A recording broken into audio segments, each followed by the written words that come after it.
Hi,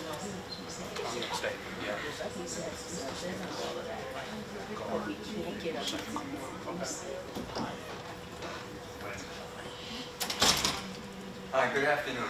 My name is Dr. Errol Toulon Jr. and I'm the Sheriff of Suffolk County, New York. First of all, I want to thank all of you for coming because generally after lunch we don't get that great of a crowd. So hopefully we will provide an interesting presentation historically about in-custody intelligence, what we're currently doing in Suffolk County, how we've gathered the partners that we currently have. So if you have any questions during the course of the presentation, please stop us. We don't have to wait till the end. If you have a question, you think about it, we'd rather answer right away. So that's me. I am the 67th first African American sheriff in the 341 years of the Suffolk County Sheriff's Office. A little bit about me. I spent 25 years working on Rikers Island, starting as a New York City correctional officer in August of 1982, so 40-something years ago. And this will say you don't look that old, but thank you. I paid him to say that, and he forgot it on cue. But, so, you know, when I was a correctional officer in the 1980s, you know, we had 25,000 inmates in our custody, 10 jails on Rikers Island, multiple jails in the boroughs. Plus we had 3 court facilities and also prison wards. But the sharing of intelligence really never occurred as I started to think back on my career. And my dad, I should say, was a warden on Rikers Island from 1962 to 1998. And when inmates would be transferred, we get new admission inmates, what do we know? We know either they were in the paper, they assaulted or killed a New York City police officer.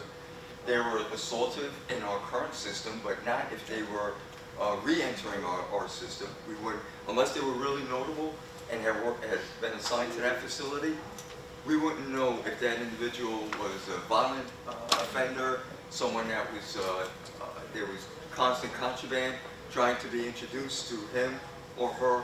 And so we've become very sophisticated throughout the years, and I've really tasked my staff to create a model that I feel that hopefully some of you will become partners with us, or more importantly, we can share information on how we do things in our current system. You're also going to see a brief presentation. I went to El Salvador, my second visit to El Salvador, to learn more about MS-13, thanks to Lisa Black. She was our chief deputy at the time and approved that trip. I wanted to go, but... Yeah, very scary because they had just built a new jail called CCOT, and CCOT is primarily for top-level MS-13 and 18th Street members, but I won't talk anymore because there's some pictures and a video, so we can discuss that. I'm Investigator Lieutenant Sean Springsteen. I have a significantly less resume than Sheriff Toulon here, but I'm a 19-year correctional officer. I started in 2006 at the Suffolk County Sheriff's Office, and through my years, I was able to be an instructor at the Academy, the Emergency Service Unit, and then in 2018 I had the opportunity to join the Investigations Unit, and I've been able to grow under Sheriff Toulon with the unit, ultimately becoming an Investigator Sergeant in the Gang Unit, and now culminating as the Investigator Lieutenant of the Intelligence Bureau, which consists of 6 specific units, and I'll speak a little bit more about that. But like I said, just 19 years of corrections experience and learning under Sheriff Toulon's model. So just to do better understanding, we have 2 jails in Suffolk County, our Yaphank facility and our Riverhead facility. Our Riverhead facility is more the maximum security. Anyone that's heard about the Gilgo Beach killer, that's where we have Rex Harriman at, and that's where we have most of our problem children at. So this is when we talk about intelligence. This is a female correctional officer being assaulted on Rikers Island.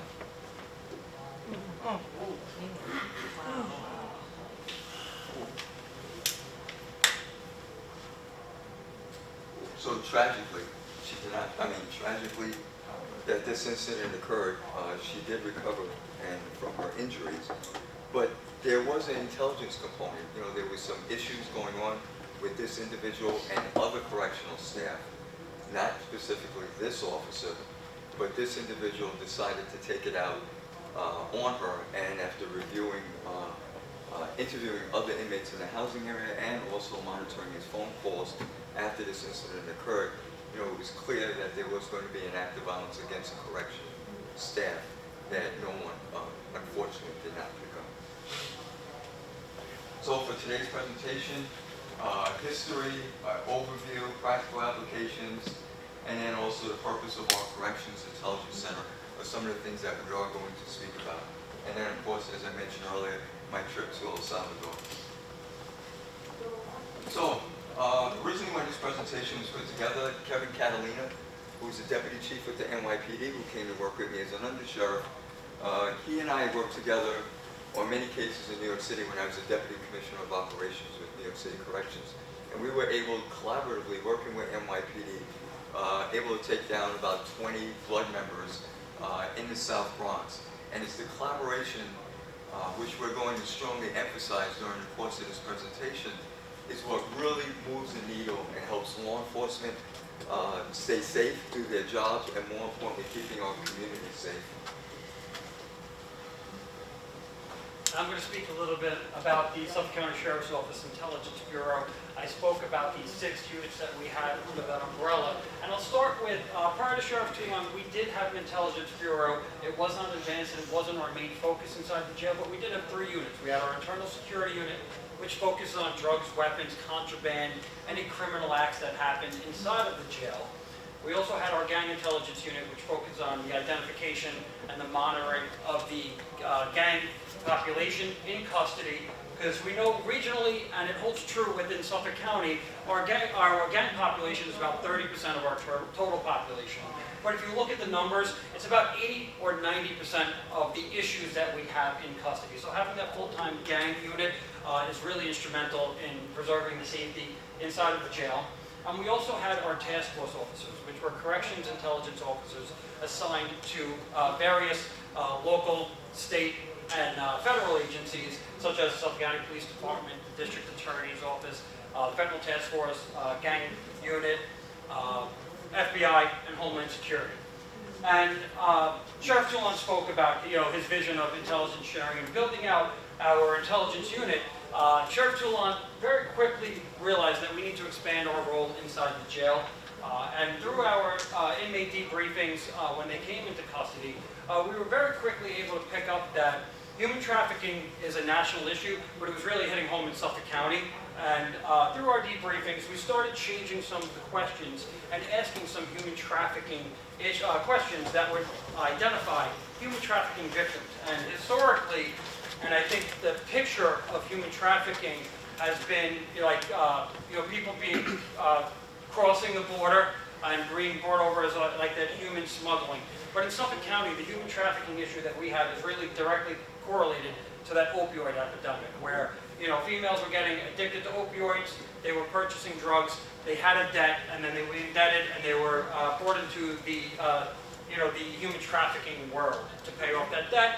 It kept culminating to where they were never able to pay off that debt. Human trafficking was identified, and we were able to extract information during these debriefings. Sheriff Toulon identified that we should probably put an enhanced focus on this, and in 2019 we created the Sheriff's Anti-Trafficking Initiative, and that focuses on identifying human traffickers and getting that victim-centered approach, or that providing them the services that they would need to come off the opioids and become a better witness. Working with our policing partners, if we can extract information, get them on the substance abuse program that we have inside of our correctional facilities, we can provide for a witness, because we know that a good witness is necessary in human trafficking cases. So to date, we've been able to identify 350 human trafficking victims and 225 human traffickers through in-custody intelligence and debriefings. We share that with our partners, and we've had some extremely successful, tangible results in criminal cases. And with the expansion of our intelligence unit, we identified that staffing is always an issue in law enforcement, specifically corrections. And our Intelligence Bureau could probably use an analyst or an analytics team to sift through all the vast amounts of information that we have to help our Intelligence Bureau really focus in on some of the things that we may not be catching. So In corrections, we know that we have a vast amount of information and data that we can collect. If we get that bird's eye view, really take a look at what's going on, we can point our investigators in the right direction where they can do what they do best, which is the gang identifications or the identification of contraband coming inside the facilities or any sort of proactive violence.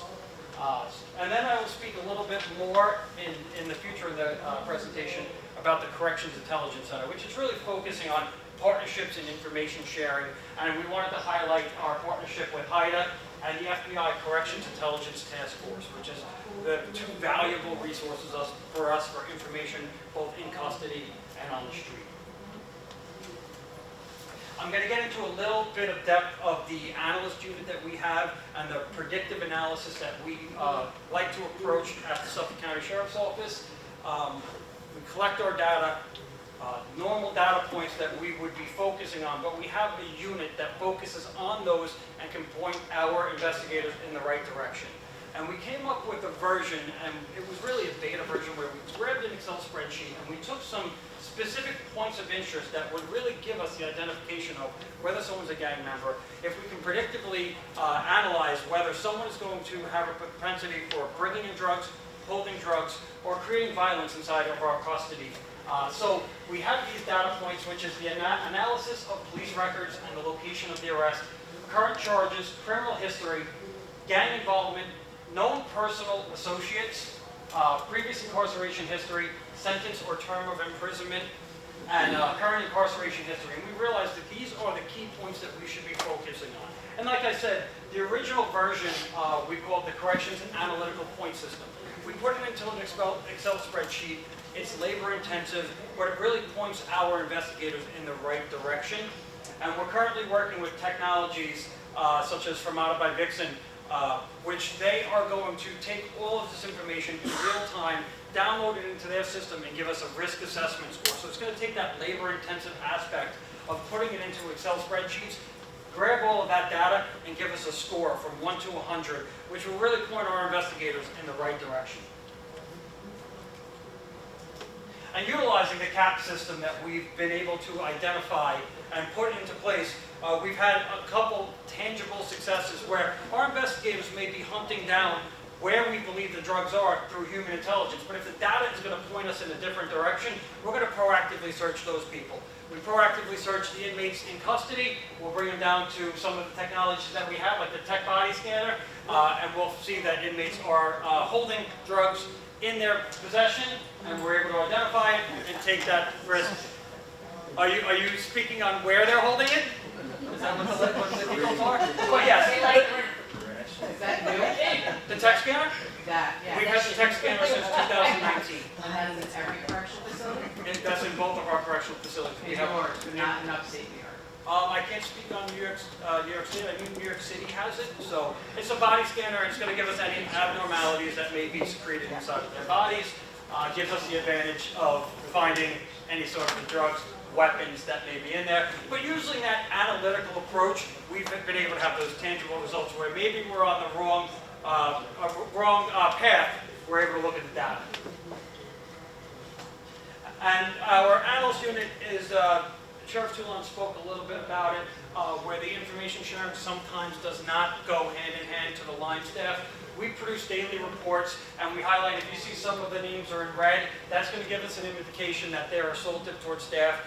There's some other colors there. If they brought in contraband in the previous history, that's going to give us an indication. So our line staff is given every opportunity to know what kind of inmate that they're dealing with, so we don't have what happened in that first video, that we can take those extra precautions, and our investigators can look further into it to see if they're housed properly or if we need any sort of security risks assessments. You know, also this data gives us information regarding the amount of gang members going to court. So if we know that there's a high number of Bloods or a high number of Crips, Latin Kings, Trinitarians, even MS-13 are going to court, we can start to analyze the trends. Not that the inmates can predict, or control their own court dates. It just gives us a better model. We also, when we're sending inmates out to the hospital, on a form that's sent out from our dispatch office, identifies whether it's a potential gang member. So if we see 3 or 4 Bloods going out to the hospital on the same day, we'll be a little bit more aware that there could be a potential issue And so maybe the phones, we may go back and listen to the phone calls to see if there's anything surfacing that we should know about. It's just a closer view, like I spoke about, the history of contraband, the gang affiliation, their current charges. If they have their current charges and assault one, we want to know that. That means they have a propensity for violence. We want to make sure that our staff has the proper tools and the knowledge that they can handle it. And then we also have our gang population. So I'm going to speak about a couple case examples that we've had, and the main focus, some of the cases are pretty cool that we're able to extract information from the jail, but the main focus of what I'm going to speak about is setting up the partnerships and relationships and sharing that information as soon as possible. So I'm going to speak about our first case where the Intelligence Bureau identified a terrorism threat against law enforcement officers and civilians in Times Square. We had an inmate come into custody in November. He was sentenced for a violent act. He had about a 45-day sentence, and while in custody, in our reception pod, our investigators were doing their daily debriefings, and we were talking to the new inmates, and they alerted us to the fact that an inmate in custody that they came in with was speaking about crimes, and terrorism threat, how much he does not like police officers, how he wants to assault a police officer, and anti-American statements. So we looked a little further into it. We were able to collaborate that these statements were actually made. And we had an established relationship with the NYPD Intel Bureau to where we were able to share that information immediately with the NYPD Intel Bureau. They were interested in it. They confirmed that he was on the radar for terrorism, and they wanted to come out and speak with us. We were able to share that information, ultimately put an informant in the housing area with this individual. He lived with him for 30 days, where he was able to not only befriend him, but be able to get phone numbers and points of contact that he did have access to commit terrorism when he got out. Unique detail about this case is that he was actually getting released on New Year's Eve, and he had plans of going to New York City. So we were able to share that information. NYPD came to our custody. We didn't release him until they were able to have a point where they were able to follow him, stay on top of him, and make sure that there was no harm done throughout that holiday season and going forward. So that's just the established relationship that we had with NYPD, and we were able to share that information in real time, confirm that it was actually accurate, and then get it over to them. I'm going to speak a little bit about our Sammy Darby case. Sammy Darby is a young gang member from Huntington. He's a Hit Squad Brim, subset of the Blood Set, and he was a frequent customer inside of our custody, and our gang intelligence unit was able to monitor him, get that positive identification, and we realized through monitoring the phone calls that his violent acts inside the correctional facility were correlated to his relationship with his girlfriend Brittany out on the street, and her perceived infidelities while he was in custody. So anytime he would speak with her, he would get information that she was possibly not being faithful to him while he was in custody. There would be violent acts inside of our jail. He could not control himself. Through monitoring his phone calls, our gang intelligence unit wanted to do it for the safety of the jail. We were able to extract that his girlfriend, while he was in custody, was possibly pregnant by another Hit Squad Brim member who held the worldwide status, one of his friends. So we were monitoring that situation. He was not aware of it, but other Hit Squad Brims were. We followed that lead. He ultimately got discharged shortly after we found out that she was possibly pregnant. We were monitoring the other phone calls of the Hit Squad Brim members, where they were confirming it was, in fact, the baby of the other Hit Squad Brim member who held worldwide status. He left custody, but we maintained monitoring of his social media, where when he found out, he was stating overtly that he had guns, he was showing his guns on his social media, and that he found out about the information of his girlfriend being pregnant. We shared that in real time with the Gun Control Reduction Unit, with Suffolk PD. Unfortunately, 10 days later, she ended up shot in the chest. He actually shot her in the chest, drove her to the hospital. We were able to share all the information from the Snapchat videos, as well as the phone call information that the extreme violence correlated with his relationship with her. But I just really wanted to highlight the information that we can extract and that personality profile that we knew that Sammy Darby's violence were directly correlated with his girlfriend and the perceived infidelities. I'm going to speak about one more highlight case. Guys, would you like to speak about it? No, you go. Okay, I'm going to speak about one more highlight case, and that's MS-13, an MS-13 case that we were able to extract information from inside of our jail.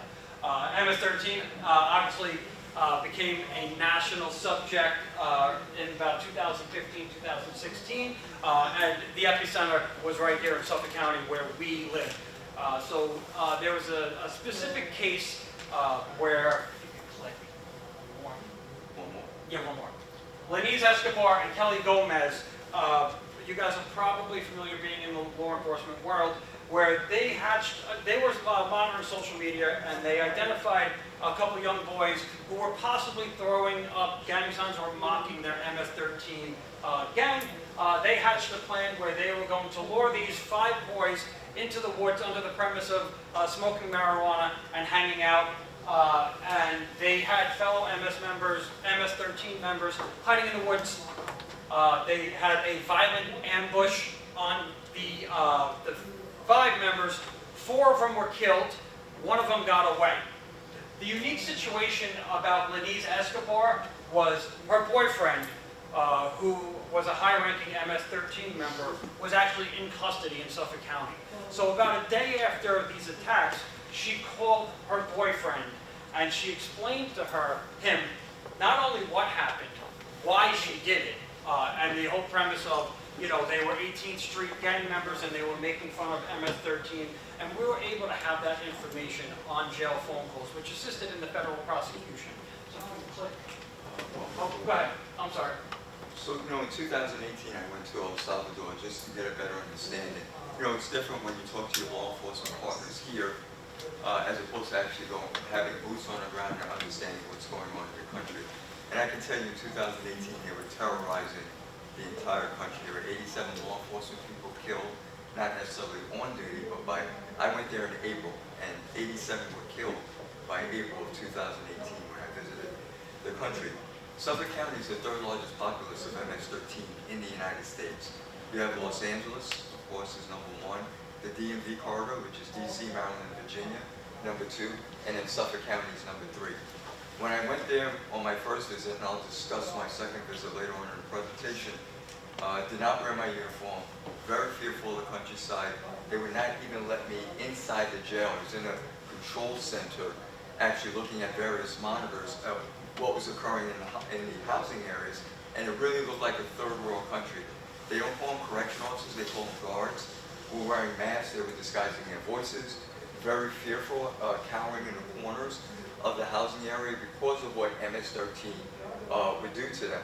I sat in, I met with the U.S. Ambassador to El Salvador, our Homeland Security, their military, and one thing I learned through a declassified meeting was that there's a large beverage company that was paying MS-13 about $1.5 million so that their products and their drivers could safely be delivered throughout the countryside. So it wasn't Pepsi. Quite the business decision, huh? Yeah. So I didn't say which one it was, but that's how they terrorize, and almost similar to like our mafia, our organized crime here. What they would do is the leaders would make all this money so that their children can open up established real businesses, become attorneys, entrepreneurs, physicians, and have a relatively normal life because they didn't want them in that type of lifestyle. The southern border. So Suffolk County, New York used to be one of the worst hotbeds for MS-13 activity in the country. But over... You want to talk more about this? No, I'll just, yeah. Okay. Yeah, I'll just speak about, in the next slide, we're just going to speak a little bit more about that phone call where she really describes, like I said, not only what happened, but why it happened. And that was extremely important for us to share with our federal partners for the federal prosecution. But like I said, the Heinous Act, they lured him in. I'm sure most of you guys are aware of it. And then in the next slide, in that video, they're going to speak Suffolk County, and New you'll York actually hear used to be one of the worst hotbeds for MS-13 You guys hear? activity in the country. But over the last few years, new leadership in the sheriff's office has led to a harsh crackdown on the gang. And their department's method can serve as a blueprint for other law enforcement agencies to keep their communities safe. Watch.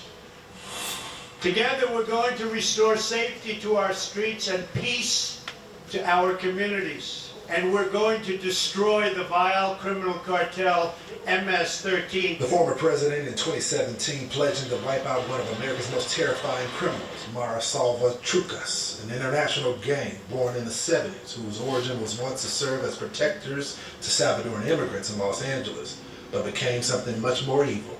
In 2017, when I was actually running for office, one of my priorities was to try and see what we can do to eradicate them. That's Suffolk County Sheriff Dr. Errol Toulon. In 2017, the Democratic nominee was elected to lead officers from New York's easternmost region against the murderous stronghold that MS-13 had on Long Island. What unique danger did MS-13 pose? The horrificness of the crimes that they commit, using machetes and chains and bats, and brutally disposing of bodies, throughout Suffolk County. A lot of folks in the law enforcement community give you a lot of credit for stalling the growth. What's the secret sauce? The secret really is utilizing jail intelligence to help combat the crimes that these individuals are committing. And so we have a unique way of gathering intelligence, analyzing data, mining it, so that we can look at specific trends, see where things are occurring, also not only to solve a crime, but prevent crimes. Sí, se fueron, jamás van a volver. ¿Entendés eso? Me voy 18. It was that jail intelligence that connected the dots to MS-13 member Lenice Little Devil Escobar and a casual phone call about the 4 victims she killed. Criminals talk to other criminals. They talk to other criminals and they visit other criminals. And they talk to my staff. And so it becomes a mining of data to really look at crimes. And it could be just a code word of a street name. We will find you, we will arrest you, we will jail you, and we will deport you. 5 years later, stakes are different for the remnants of MS-13. The status of MS-13 right now. More involved in the drug trade, new individuals are trying to ascend to leadership, but now how are they going to evolve or continue to evolve? A task force that was created has really worked to specifically address this gang, these individuals. Cut off one head and 2 grow back. The FBI recently cautioning that MS-13 has been working to rebuild. Also at the forefront of the fight is Suffolk County Under Sheriff Kevin Catalina. I want to talk to you about the MS-13 member deported twice in Virginia. In El Salvador recently, there was some legislation that was passed that made being a gang member illegal. As a result of that, as you can imagine, gang members in El Salvador don't want to be in El Salvador anymore. What specifically at the border is empowering? I think it's a sense that, they have a free rein to come back here. And with no control over the revolving door at the border, things are only getting worse in Suffolk County and nationwide. You ran as a Democrat. What do you think needs to be done to go after the criminal organization at the border? We have to vet every individual, man, woman, and child that comes across that border. An all too familiar problem for Sheriff Toulon, but now a potential new solution. We just unveiled the Correction Intelligence Center, and this model is the first in the United States where jails and prisons are collecting data so that any trends that may occur, we can now understand. I do not want any more trends occurring that we do not know about. And so this Correction Intelligence Center will be a model, I think, for many jurisdictions. We've seen what happens when America's leaders aren't looking, and the sheriff's haunting warning should be a wake-up call. What would be the impact on our daily lives if MS-13 is back out there again? As long as I am the sheriff of Suffolk County, I will make sure that we keep our foot on these individuals. We will not see the viciousness that we saw over the last 10 years. So one of the things that Kevin was talking about, Salvador, if you're identified, say you're in the street as an MS-13 or 18th Street member, you will automatically be arrested and charged with the crimes that that gang has committed. So if they're murderers, they will, even though you didn't commit the murder, but you're part of MS-13 or 18th Street, you will be incarcerated. So that state of exception, because they have a majority of the same party that the president has, has been able to continue because it has to be reviewed every 30 days, that legislation, but it's been approved now for almost 18 months. And you'll see some pictures of the individuals in CCOT, which is the maximum security prison that they built, and the conditions that they live in. So, I'm going to speak a little bit about the Corrections Intelligence Center, and with the help of Lawrence Jones and Sheriff Toulon, they were able to introduce it a little bit in that video. But the Corrections Intelligence Center are really centers from Sheriff Toulon's intelligence background at the New York City Department of Corrections, and understanding that we should be streamlining information. And in 2019, so 2020, Sheriff Toulon came to me. I was then the gang sergeant in Riverhead, and he said he came up with this vision of creating an intelligence network in person where we could share jail-specific information across jurisdictional lines to ensure the safety of our facilities. And we wanted to start with a local and regional approach, and then ultimately build it out to a national model. So I was tasked with reaching out to our local agencies. I started making phone calls to our partners and saying, hey, we're looking to in person. I'm looking for a corrections intelligence officer to sit with us in person to streamline that sharing of information so we can get a better understanding of what's going on. It was a long-term project that we had in mind. We were going to build out a 17,000 square foot area in our Yaphank facility and host this Corrections Intelligence Center. But the feedback that I got from our partners were not only, yes, we'd be interested, it's when can we start? When can we send someone to start sharing this information? So we kind of revised our plan a little bit, and we wanted to prove the concept. So we found a temporary location at our Yaphank facility, and we started just putting our intelligence officers together and say, let's share information. And in April of 2024, we were able to host our grand opening of 2022, we were able to host our grand opening in person and start our intelligence sharing. And the mission of the Corrections Intelligence Center is to establish a multi-phased comprehensive network of corrections agencies, locally, regionally, nationally, and internationally, to foster an intelligence sharing network that ensures safety within correctional facilities and the communities they serve. The goal is to identify those criminological patterns and trends through analysis of intelligence in order to ensure their safety of correctional facilities, staff, and in-custody individuals. So what is that really doing? It's creating partnerships and getting a better understanding of what's going on, analyzing that data, so those trends that are coming from different areas don't catch us blindly. Our Corrections Intelligence Center is comprised of intelligence supervisors, intelligence officers from our partner agencies, and the task force members. So I spoke about our task force intelligence officers, and it's extremely important that we incorporated them into the model of the Corrections Intelligence Center, that we can streamline the information that they have back to the corrections networks and the information that we have back to their task forces. We have local, regional, and corrections intelligence officers provided by our partner agencies that sit in our intelligence center either part-time or full-time, depending on their staffing capabilities. And then we have a regional, national, and international remote model where we share information both via email, phone calls, and regular team meetings. That way we get a better understanding of what's going on nationally. We have analysts inside of our Corrections Intelligence Center. Suffolk County Sheriff's Office Analyst Unit, like I spoke about, they have a hand in it. We have our Department of Defense partners, Intergovernmental Research Analysts, Crime Analysis Center, as well as our Office of Management and Planning. And it helps us really get that big picture view of what's going on. We put the proper people in the proper places so that they can analyze the data, identify the trends, and put out intelligence products as needed. The launch of the Corrections Intelligence Center was the partners. We wanted to give an increased opportunity to identify those threats and the offenders that are returning to their communities. We don't want this to be just isolated to corrections intelligence. If there's corrections intelligence that's relevant to our policing partners, we're going to put out products that are going to be disseminated to those policing partners. And we're going to share the information on any sort of new illicit drugs that are coming into the facilities, methods of concealment, drugs, weapons. Are they bringing drugs in via drones? Okay, we want to know what technologies are you using to combat that. Is there a newer technology that our partners should be aware of? Have you identified and solved the problem that the majority of our network has not? Well, let's share that. Let's make our job easier.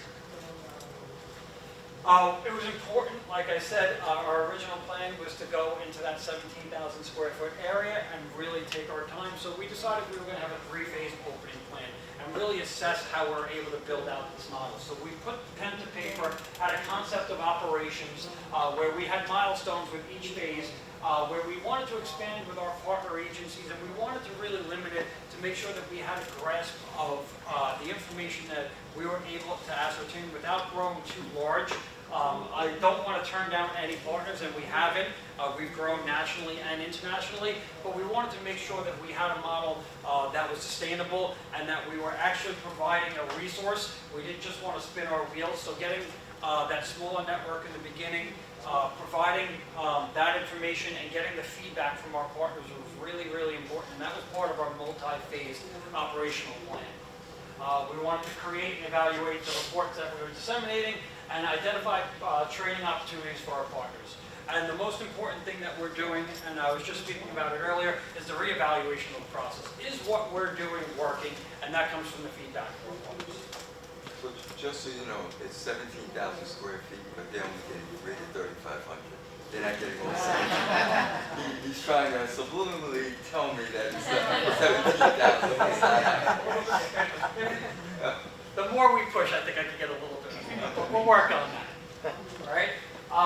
Like I said, the purpose of the Corrections Intelligence Center is establishing the relationships. And I was recently at a leadership conference where the ex-Seattle police chief was speaking, and she was speaking about partnerships and relationships, and she said, you start with partnerships that turn into relationships that ultimately turn into friendships, and that's where the information really starts to be shared. When you're no longer reaching out to, Sergeant Jones at, Allegheny County, now you're speaking to Rick Jones at Allegheny County, where we're able to share that information in real time. You're not waiting for that email back. You're building that personal relationship, and it really hit home with me with everything that we were doing, because I've seen our relationships build from, partnerships to friendships, and that's really where you're one phone call and even better a text away from really getting the information as streamlined as possible. One of the things I want to highlight is we were speaking about trends. We don't want trends to hit us without being prepared or being knowledgeable about them. It's the Tren de Aragua, and that's that gang from Venezuela, that prison gang that's making its way up through the border and causing chaos in our cities. We were able to partner up with the Texas Anti-Gang Center, the Department of Public Safety, and Harris County, Texas, and we were able to identify that Tren de Aragua existed back in February, and we were able to start grabbing information, ascertaining where they were. Is this relevant? We wanted to make sure that we were best prepared, and we actually put out an intelligence alert that we were able to share with our network and our partners before a lot of other agencies through our relationships with Texas. Good. Here's a wonderful picture of us in front of our temporary location, like I said. 17,000 square foot. I'm going to try and get as much as I can possible from the sheriff. But this is our temporary location where we host our in-person partners and really just build our relationships and share information. Our Corrections Intelligence Center partners, we started with our 6 local partners. Since April of 2022, we've been able to grow our partnerships to 73 local and regional partners, where we share information that's relevant to jail safety and law enforcement as a whole. And we also have our 5 international partners, the Dominican Republic, El Salvador, Honduras, Australia, and Canada. Australia's tough because when they have their 6:30 meetings here, it's 4:30 in the morning here, so jumping on the computer to learn what they're doing is a little tiring, but it's invaluable to hear what really the similar issues we're all faced with, no matter where you're at, whether it's in the United States or whether it's international. We focus on putting out intelligence products and also providing for a resource for our partners as a request for information. We're not going to sit here and preach that we are the all-being of corrections. I've been a correctional officer for 9 years. I've been in the Intelligence Bureau for 19 years, pardon me. I've been in the Intelligence Bureau for 6 years. I don't know everything about corrections, but what we do work to do is have a knowledge of where our subject matter experts are and where our resources are that we can gain that information. So if someone is a resource for drone drops in correctional facilities, we want to be able to point them in the right direction. So we have a request for information form that we disseminate out to our partners if they have some sort of information. I say I want to be a Google for all of corrections, right? I may not know it, but I'm going to be a resource and I'll provide you where you should look to get you that answer. I'm going to speak a little bit about our Amazon alert that we put out, and very quickly into the implementation of the Corrections Intelligence Center, we created partners with the Federal Bureau of Prisons, and through information sharing, both what we had in Suffolk County and what they had, we were able to identify that inmates were exploiting the Amazon third-party seller process to introduce drugs into our correctional facilities. How are they doing that? Their network of bad guys were opening up third-party sellers on Amazon. They were immersing books and paper products with illicit narcotics, and then it was being mailed in through Amazon packaging. That was subject to less scrutiny in correctional facilities. So it was one of the things where they were able to get ahead of the curve. Correctional facilities aren't typically going to really look into a package from an authorized retailer, except for the fact that that third-party seller is being packaged in someone's house. So they were immersing the paper, narcotics, and sending it in the package. And if you hit the next slide, the way we're able to identify it is standard books that would be being sold for $10, $15 had a price tag of $150, $200, and that's how they would indicate to their sellers that, hey, this book, no one's going to purchase it for $200 when you get it for $15. But if you purchase it for $200, there's going to be something in it. So we're able to get that through informants, the information sharing, disseminate that to our network, and say just because something comes in an Amazon package does not mean it's safe. That's the authorized retailer. It doesn't necessarily come from the actual warehouse. It could come from someone's house. So we're able to share that with our network, get some good feedback, and let our partners know that that could be an issue, and it's something they should be aware of. We got fantastic feedback from that. Go ahead. And in our facility, they've been putting it in their legal mail, and we're not allowed, the COs aren't allowed to open their legal mail. So they found out when they went into a cell, and someone had a K2 moment, that it was coming in legal mail, or looked like legal mail.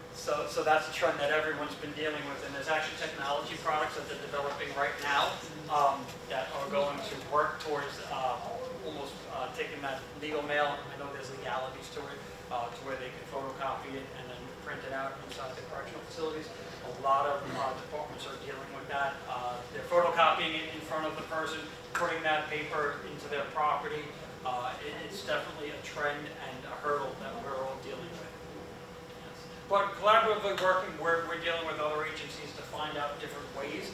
And I do think next Tuesday, there's going to be a presentation from the NCCISG, National Custodial Corrections Intelligence Sharing Group, where that actual product is going to be highlighted. And if you want to stay after, I'll give you my card and I'll get you linked up with that. Well, my trip to El Salvador, a lot of people don't realize in 2018 there were almost, close to 3,400 homicides, with 87 being targeted. 22 it starts to go down, 495, because now there's a new president. President Bukele took over. And he's the one that implemented, a stricter policy against MS-13 and 18th Street. And more importantly, El Salvador now, as opposed to, my last visit was last September of 2023, that there's a whole change in El Salvador. People that were fleeing the country are now coming back. It's a hot spot for tourism. I often tell many people, myself and Catalina, who you saw a picture of earlier, they had given us so much swag that we actually had to go to a Sears in the mall in El Salvador to pick up a piece of luggage to put all the stuff back that we were bringing. And more importantly, we felt safe to wear our uniforms throughout the countryside. Yes, they provided a lot of protection for us, but you can just see it's a totally different landscape. The approval rating of not only the president and his security plan is through the roof. We were in a restaurant one day and we were just talking to people at the table next to us, to some of the servers, and and they were all drilled. And this was about 8 or 9 o'clock at night, walking through, we were in our uniforms, then we had chains, but walking through the countryside and not only feeling safe, but not feeling the way it was when I visited in 2000. Now, in News 12 exclusive, the Suffolk Sheriff and Undersheriff recently spent several days in El Salvador meeting with the Minister of Justice and Minister of Defense. While there, they visited a prison housing high-level gang members.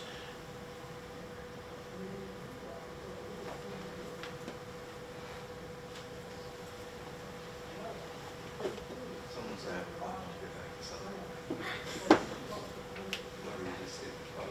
Now, in News 12 exclusive, the Suffolk Sheriff and Undersheriff recently spent several days in El Salvador meeting with the Minister of Justice and Minister of Defense. While there, they visited a prison housing high-level gang members. News 12 Cecilia Dowd has more. It's important for me to walk on the soil, speak to those that are dealing with MS-13 from where they're coming from, to make sure that we can combat anything that occurs here in Suffolk County. Suffolk Sheriff Errol Toulon Jr. and Under Sheriff Kevin Catalina recently spent 5 days in El Salvador. They witnessed firsthand how the country is dealing with high-level gang members from rival gangs MS-13 and 18th Street at CCOT, a maximum security prison. There were bunks, but there were no mattresses. There were no showers. There was a bathing area. There were 2 toilets. They do not receive phone calls, mail, commissary, or visits. They've restricted their ability to communicate with their outside gang. So that's kind of cut the head off of the monster. While there, the sheriff and under sheriff met 2 prisoners who used to live here in Suffolk County. Interestingly enough, one of the cliques down in El Salvador was called Brentwood. So that's how prominent, and how much connected Suffolk County is to El Salvador. Suffolk County has seen its fair share of MS-13 murders over the years, and authorities say orders used to come from gang members behind bars in El Salvador. Sheriff Toulon visited 5 years ago. Why go back? To learn, listen, and strategize. This just really strengthened our relationship. We don't want to see Long Island's gang problem ever return to what it was. So the contacts that we made down there were just invaluable. Cecilia Dowd, News 12, Long Island. Now, the sheriff said El Salvador has made great strides and become much safer since his visit in 2000. So unfortunately, we signed the videos that the day before, that night before we left, all of a sudden I started getting, I felt like I had a toothache. And so when I got in the car the next morning, it was pretty bad. But I decided to still take the trip. I had to see a dentist in El Salvador. And, that was scary because it didn't look like the modern dentistry that we have here in the United States. But the government did provide, I was able to get some relief in it. Unfortunately, because I delayed it so long, the tooth had to be extracted as soon as I got back. But some pictures you'll see my mouth is out there like that. So this was Independence Week for El Salvador. So they had a huge ceremony with the military and police, which is what they did. The president combined the military and the police to actually go after MS-13 members. So it's a larger force that's going after these terrorists, as they're labeled. Tragically, about 2 weeks ago, that's the police commissioner. He was just killed in a suspicious helicopter accident. So, is it safe to scan yeah. So, tragically, he is gone. But, these are some of the pictures. This is actually police headquarters, the Minister of Defense. Here I am, of course, with the police commissioner.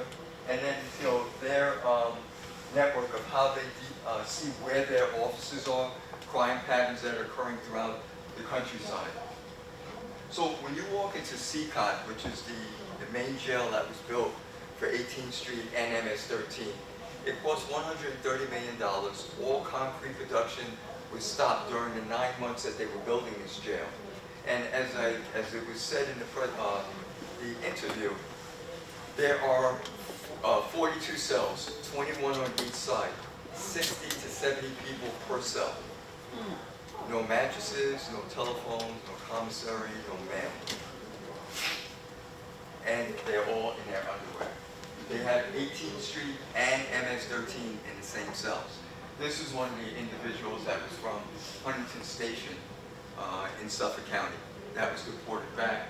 There was another individual who I met who was from the Los Angeles sheriff's department or county jail. So this is the military that escorted us in. You know, AR-15 side, you know, his side arm on his leg. There were no, the correctional officers also wore masks, you know, in this facility also. Within a mile of the jail, your cell phones are inoperable because there's so much corruption before, smuggling in a prostitute, cell phones, bringing in special food that they shouldn't have inside the facility. This was done by their countries after my visit.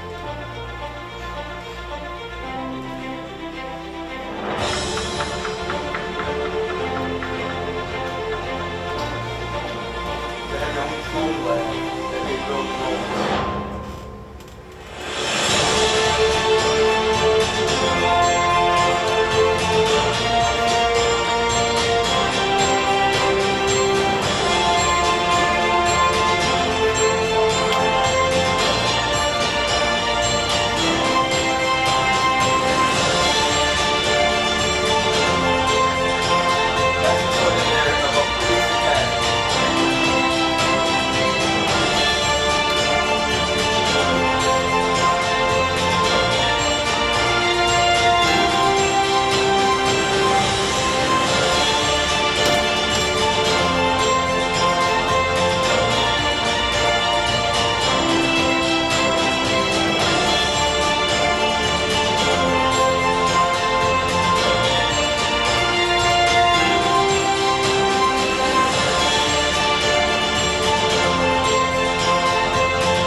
They actually tripled the salary of police officers from $300 a week to $900 a week so that they would hopefully less integrity issues.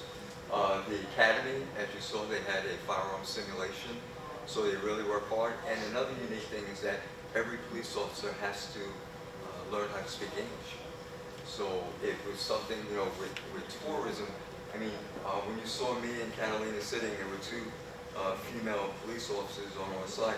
They were actually our interpreters during that part of the session. So they really have made tremendous advancements. They had this huge bus that they created that they can go throughout the countryside, and if someone is interested in being a police officer, they can register, and it's not a test, it's really like through an application process, but they have a heavy recruit process, and I was very impressed with the training, considering when you hear El Salvador, you know, you think third world country, and you think that there is no training, and there is a corruption that occurred in the past. Is really not the case anymore. It really, you know, I know there are a lot of human rights groups that are very concerned about the treatment of the individuals that are incarcerated, but remember, these are the highest level MS-13